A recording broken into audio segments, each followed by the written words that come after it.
continuing with the graph that you brought us, Andy, I mean, obviously as a West Midlands MP, I'm not going to argue against more public money coming in, but say we got that doubled from where we are at the moment, do you think, how much more private investment would that leverage? I mean, it's not going to maintain the current ratio we've got, which is the highest in the country, is it? No, of course it's not. But I think a very big question is which sectors does that come in?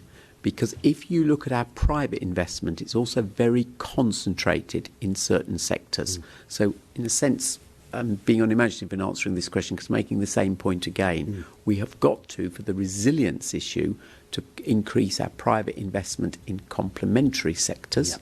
And one of the ways of doing that is building the public structures as well. But I might just ask Simon if he wants to comment on that, because I think that's a good... It is a good question. I don't think the ratio will be the same, no. I think it's an opportunity to expand the portfolio of strengths in the region. I think that's really important. What we've discovered, I think, is that there are latent or nascent competitive advantages in the assets and capabilities we've got in the region. There's scale, but there's also a level of specialisation. And out of an excellent legacy of automotive advanced manufacturing, we have really superb capabilities in space.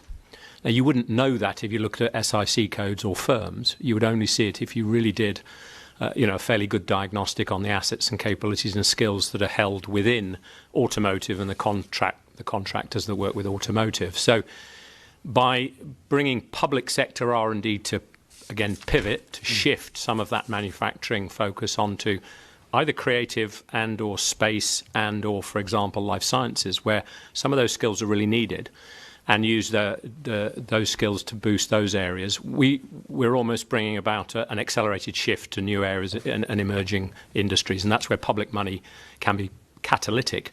It would again attract different kinds of private sector investment in R&D, one would hope, in those new areas, and that's what we desperately need.